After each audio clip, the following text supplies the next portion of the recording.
Hello, আসসালামু আলাইকুম। কেমন আছেন সবাই? আশা করি সবাই ভালো আছেন। তো আজকে আপনাদের সামনে নিয়ে আসলাম একটা ব্লগ নিয়ে বাজারে যাওয়ার। তো দেখতে পাচ্ছেন প্রচুর পরিমাণে বৃষ্টি, যার কারণে কাদার ভিতর দিয়ে যাইতে হচ্ছে। তারপরেও করার কিছু নাই, চলে যাচ্ছি বাজারে। বাজারে যেতে হবে, গাড়ি পাচ্ছি না, দেখেন হেঁটে হেঁটে যাচ্ছি। এই হচ্ছে আমাদের রেল লাইন, এখান দিয়ে হেঁটে যেয়ে গাড়িতে উঠতে হবে। এত একটা জ্বালার ভিতরে আছি না বৃষ্টির কারণে, একটা গাড়িও ঠিক মতো পাচ্ছি না, কি করব বলেন। এই যে হচ্ছে রেল লাইনের সাইড দিয়ে যাচ্ছি, দেখেন প্রচুর পরিমাণে কাদা। দেখেন কাদার অবস্থাটা দেখেন, এর ভিতর দিয়ে আমি কখনো এভাবে হেঁটে যাই নাই। আজকে হচ্ছে বৃষ্টির কারণে আমার হেঁটে যাওয়া লাগতেছে এতখানি। তো অবশেষে গাড়িতে উঠে গেলাম, দেখতে পাচ্ছেন। দেখেন আমাদের এই দিক দিয়ে পাট যেটাকে বলে সেটা নিচ্ছে সবাই, দেখতে পাচ্ছেন। তো গাড়িতে উঠে গেছি। এই যে হচ্ছে আমাদের স্কুলের ড্রেস, দেখেন এই যে আমাদের স্কুলের বাচ্চারা টিফিন দিচ্ছে, হয়তো দৌড়াদৌড়ি করতেছে, বাট প্রচুর বৃষ্টি, এখনও বৃষ্টি আছেই হালকা হালকা, ঠিক আছে। এই যে হচ্ছে মুর্শিদপুর বাজারে চলে আসছে, যেটাকে বলে পুরাতন মুর্শিদপুর। আপনারা দেখতেই পাচ্ছেন, যারা চিনেন অবশ্যই কমেন্টে বলবেন। এই যে হচ্ছে পুরাতন মুর্শিদপুর, এখনও বৃষ্টি, আমার মেয়েটা একদম ভিজে যাচ্ছে। তো এখন আমরা এই মুর্শিদপুর থেকে বিশ্ব রোডে উঠবো। দেখেন এখানের অবস্থা, কি পরিমাণে একটা অবস্থা। এই যে হচ্ছে এখন আমরা বিশ্ব রোডে উঠে যাব। হ্যাঁ, উঠে গেছি বিশ্ব রোডে। তো এভাবেই যাব।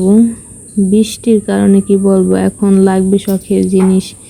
এই যে হচ্ছে দেখতে পাচ্ছেন রাজদরবার যে নতুন রেস্টুরেন্টটা হয়েছে, সেই রেস্টুরেন্ট। এই যে আপনারা যে যেখানে আসছেন কমেন্টে বলবেন। এটা হচ্ছে উদ্বোধন হয়েছে কিছুদিন আগে, পুরোপুরিভাবে এখনও চলে না, তারপরে অনেক জাঁকজমক। যারা দেখতে চান চলে আসবেন, অনেক সুন্দর রেস্টুরেন্ট। তো সেখান থেকে আমরা বেরোয় গেছি, এখন হচ্ছে বাজারের দিকে যাব। হ্যাঁ, এটা এই যে কলেজ মোড়ে চলে আসছি, দেখেন কলেজ মোড়ে। এই যে কলেজ মোড় থেকে আমরা এখন বাজারের ভিতরে রওনা দিলাম। হ্যাঁ, এই যে এই পথে কলেজ মোড় থেকে এই পথে হচ্ছে যাইতে হবে বাজারের ভিতরে, ট্যাংরাখোলা যেটাকে বলে নতুন মুর্শিদপুর, যেটা চেনেন আপনারা। হ্যাঁ, এই যে চলে যাচ্ছি। এত পরিমাণে বৃষ্টি হইলে তো করার কিছু নাই, কারণ হচ্ছে আমাদের যেটা লাগবে সেটা আমাদের নিতেই হবে, মেয়ে মানুষের এমন।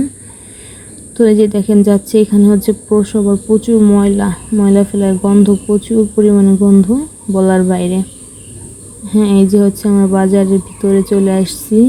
এখন বাজারের ভিতর চলে আসছি, এখন আমরা আরও সামনে যাব, যেটাকে বলে চৌরঙ্গিতে যে আমরা নেমে যাব, এখানেই আমাদের কাজ। হ্যাঁ, এই যে চলে আসছি, এখন নেমে গেলাম গাড়ি থেকে, দেখতে পাচ্ছেন। এখন আমাদের যেখানে যাওয়ার দরকার, কসমেটিক্সের দোকানে, মার্কেটের ভিতর দিয়ে যে চলে যাচ্ছি, দেখতে পাচ্ছেন। এটা হচ্ছে সাজের মায়ের নিচে দ্বিতীয় তলায়, ঠিক আছে। এখান দিয়ে এই যে চলে আসলাম কসমেটিক্সের দোকানে, দেখতে পাচ্ছেন। এই কসমেটিক্স থেকেই আমি সব কিছু কেনাকাটা করি। এই ভাইয়াটা হচ্ছে দিচ্ছে আমাকে। তারপর জিমি কান্নাকাটি করতেছে, ও খেলনা নেবে, এগুলো নেবে, সেগুলো নেবে, অথচ দেখেন দোকানে মানুষই নেই, কে দিবে ওকে। প্রচুর কান্নাকাটি করছে, সে গাড়ি নেবে, পুতুল নেবে। এখন মানুষ না থাকলে তাকে কে দিবে বলেন। হয়তো সে দুপুরে লাঞ্চ করার জন্য গেছে। যাই হোক, এখন জিমের নাকি স্কেটিং লাগবে, যেটাকে চাক্কা জুতা বলে। তার জন্য আমরা চলে আসলাম এই শোরুমে। তো যাওয়ার পরে শুনতে পারলাম এখানে নাকি স্কেটিং পাওয়া যায় না, ফরিদপুর যাইতে হবে।